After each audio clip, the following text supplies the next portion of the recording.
তীব্র তুষারঝড় ও চরম শীতে বিপদে রয়েছেন যুক্তরাষ্ট্রের বেশ কিছু রাজ্যের বাসিন্দারা। এরই মধ্যে নিউ ইয়র্কে প্রচণ্ড ঠান্ডায় অন্তত ১৬ জনের মৃত্যু হয়েছে বলে নিশ্চিত করেছেন শহরটির mayor Zohran Mamdani. New York ইতিহাসের দীর্ঘতম হিমাঙ্কের আবহাওয়ার সাক্ষী হচ্ছে বলে উল্লেখ করেন তিনি।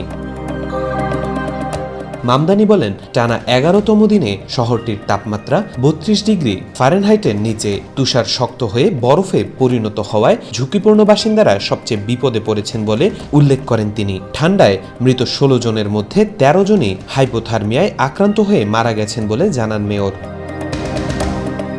জোহরান মামদানি আরও বলেন, প্রত্যেকটি মৃত্যুই দুঃখজনক। গৃহহীন মানুষকে নিরাপদ আশ্রয়ে নিতে শহর কর্তৃপক্ষ কাজ করে যাচ্ছে বলে উল্লেখ করেন তিনি। নিউ ইয়র্ক শহরে জরুরি অবস্থা কোড ব্লু জারি করা হয়েছে। যে কোনো প্রয়োজনে শহরের বাসিন্দাদেরকে 311 নম্বরে ফোন করার অনুরোধ জানিয়েছেন মেয়র মামদানি। এই নম্বরে ফোন করলে তাৎক্ষণিক সাহায্যে এগিয়ে আসবে পুলিশ ও ফায়ার সার্ভিস। আবহাওয়া কর্মকর্তারা জানিয়েছেন, সপ্তাহ জুড়ে প্রচণ্ড শীত থাকবে এবং অনেক অঞ্চলে তাপমাত্রা রেকর্ডভাবে কমতে পারে এবং ফেব্রুয়ারির প্রথম সপ্তাহ পর্যন্ত তাপমাত্রা স্বাভাবিকের তুলনায় অনেক কম থাকতে পারে। তাওফিকুল ইসলাম, আজকাল।